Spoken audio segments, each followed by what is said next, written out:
দর্শক আসসালামু আলাইকুম। আমি আতিক রহমান পূর্ণিয়া। আমি আজকে তেমন কিছু আর আপনাদের সামনে বলবো না।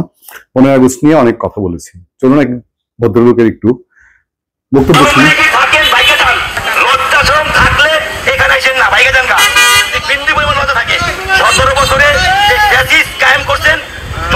ভদ্রলোক বললাম তো আমি জানি না ভদ্রলোক চিনা, কারণ তার সম্পর্কে আমার চেনি না, তো তাদেরকে আমি চিনি না এবং জানি না তার দল পরিচয় কি, নাম পরিচয় কি, পিতার নাম কি, তিনি আসলে বাংলাদেশের না বাংলাদেশের বাইরের। এই দেশে থেকে এই দেশের প্রতিষ্ঠাতা ফাউন্ডার বঙ্গবন্ধু শেখ মুজিবুর রহমানের বাড়ির সামনে আওয়ামী লীগ খুঁজছেন।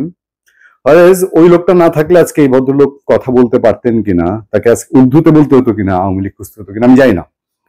আচ্ছা, কাণ্ড কারখানা ঘটছে, যা মূল ঘটনা সেটা জেনে গেছেন আপনারা। ধানমন্ডি 32 নম্বর ঘিরে রেখেছে ছাত্র জনতা নাম দিয়ে কিছু মানুষ।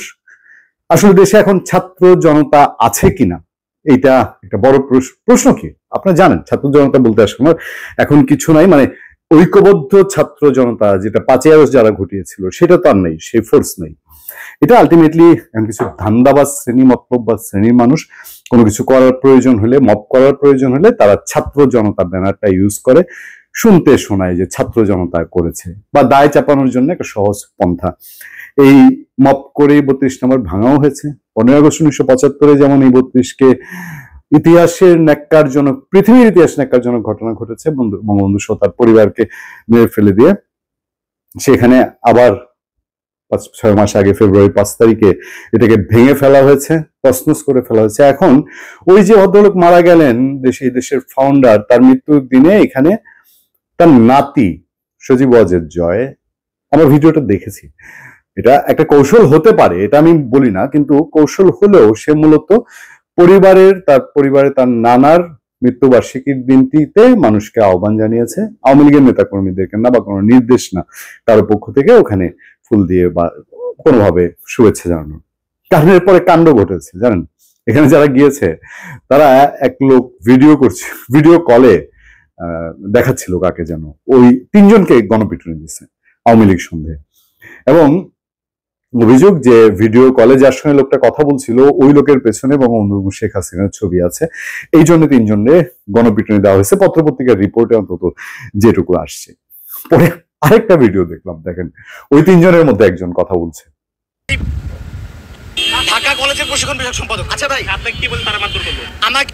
ইসলামী ছাত্র শিবিরের ঢাকা কলেজের দায়িত্বশীল নেতা, তাকে পিটিয়েছে আওয়ামী লীগ বলে। মানে সেলুকাস দেশে কত কাণ্ড যে ঘটছে। আচ্ছা, এখন সোশ্যাল মিডিয়ায় কিছু কথাবার্তা হচ্ছে। আমার এক পরিচিত জন একটা পোস্ট দিলেন, দেখলাম। সে পোস্টে তিনি বললেন যে আমার এটা বিশ্বাস করতে অসুবিধা হচ্ছিল যে সেখানে বিএনপির লোকজন আছে, এবং আওয়ামী লীগ তো অনেক কিছুই করেছে, বিএনপির উপর অনেক নির্যাতন অত্যাচার হয়েছে, সভা সমাবেশে রাজনৈতিক কার্যক্রমে বাধা দিয়েছে, এটা খুবই সত্য, বাস্তব সত্য। কিন্তু প্রয়াত রাষ্ট্রপতি জিয়াউর রহমানের মাজার জিয়ারত করতে গেলে বা তার কবর জিয়ারত করতে গেলে সেখানে বাধা দেওয়ার নজির কতটুকু আছে? তো 15 আগস্ট শেখ মুজিবুর রহমান তার প্রতি শ্রদ্ধা জানাতে সেখানে যেতে বলেছে, ওই ভাঙা বাড়িতেই যেতে বলেছে। যাই হোক, রাজনীতির ভেতরে রাজনীতি থাকে। আমার কথা হলো যে এই যে এইভাবে করা হচ্ছে, এই সরকারের সময় সে প্রতিহিংসার রাজনীতি যেখানে যাচ্ছে, এগুলো কি নজির হয়ে থাকবে না? এগুলো তো এক একটা ঘটনা হয়ে থাকবে। আমার আরেক পরিচিত সোশ্যাল মিডিয়ায় প্রশ্ন করছে যে আসলে কি ওখানে বিএনপি আছে? মানে অনেকেই মনে করছে ছাত্র জনতার নামে বিএনপি তো আসলে কিছু করে না, কিন্তু এখন তো আসলে ছাত্র জনতার নাই, ওই যে যেটা মপকারী দল। কারণ এনসিপি তো কি অবস্থা আপনারা জানেন। আর হঠাৎ করে সমন্বয়করা ভিড় করবে আর ফ্রান্স থেকে বলে দিবে আর গিয়ে 32 নম্বর গুরু গুরু করে ফেলবে, এটা কেমন যেন একটু খটকা লাগে। এখন এই 32 নম্বরে আওয়ামী লীগ খোঁজা হচ্ছে। আমার প্রশ্ন হলো, শেখ মুজিবুর রহমান তাকে যারা স্মরণ করবে তারা কি 32-এ গিয়ে স্মরণ করবে?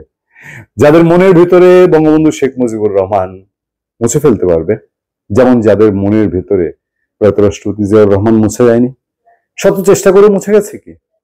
কোন রাষ্ট্রীয় অনুষ্ঠানে কোনোদিন বলা হয়েছে যে একজন মেজর তিনি একটা স্বাধীনতার ঘোষণা দিয়েছিলেন? যে দিনটার কথাই বলে আওয়ামী লীগ, যে দিনটার কথা বলে আওয়ামী লীগ 26 তারিখ বলে, 27 তারিখ বলে, কিন্তু এটা তো ইতিহাসের পার্ট।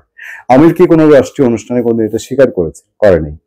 আওয়ামী লীগের তার চেয়ে অনেক বড় কৃতিত্ব, মানে স্বাধীনতা পুরোটাই সংগঠিত করেছে তারা, বঙ্গবন্ধু শেখ মুজিবুর রহমান করেছে। বিএনপি কখনো কি এটা স্বীকার করে বক্তৃতা বিবৃতিতে? খুব কষ্ট হয়ে স্বাধীনতা যুদ্ধের কথা বলতে গেলে বঙ্গবন্ধু শেখ মুজিবুর রহমানের নাম আসবে, তখন কষ্ট করে এই কিছু কিছু কিছু শব্দ বলে।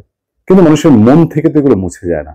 শুধুই কি মানুষ 32 নম্বরে গিয়েই এই শ্রদ্ধার তার যে বঙ্গবন্ধুর প্রতি তার যে মানুষ, বহু মানুষ আছে বাংলাদেশে এখনো, অসংখ্য অসংখ্য মানুষ আছে। বিএনপি জানে, বিএনপির মধ্যে অনেক মানুষ আছে যারা বঙ্গবন্ধু শেখ মুজিবুর রহমানকে পছন্দ করে, যারা এসব কর্মকাণ্ড অপছন্দ করে। আমি জানি না, আমি কনফিডেন্টলি শিওর না যে সেখানে বিএনপি গেছে, বিশ্বাস করতে চাই না। এই প্রতিহিংসার আগুন বিএনপি জ্বালাক, সেটা আমরা চাই না, কারণ বিএনপি বলেছে তারা নাকি নতুন রাজনীতি করবে।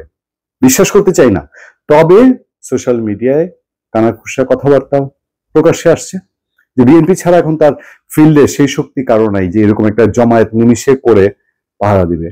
বক্তব্য হচ্ছে যে সজীব ওয়াজেদ জয়, তিনি আমন্ত্রণ জানিয়েছেন, তিনি মানুষকে ওখানে যেতে বলেছেন, কিন্তু আদতে সজীব ওয়াজেদ জয়ের এই ঘোষণার পরে ওখানে কেউ যাওয়ার মতন সাহস করতো আসলে কি? বিচ্ছিন্ন হয় দু একজন, যে রোকেয়া প্রাচী গিয়েছিলেন বা এই টাইপের ঘটনা ঘটতে পারতো। তো এগুলো আটকে দিয়ে কি সবকিছু সমাধান হয়ে যাবে? ভালো থাকবেন, সুস্থ থাকবেন। আপনাদের সাথে আমি আতিক রহমান, পূর্ণিয়া।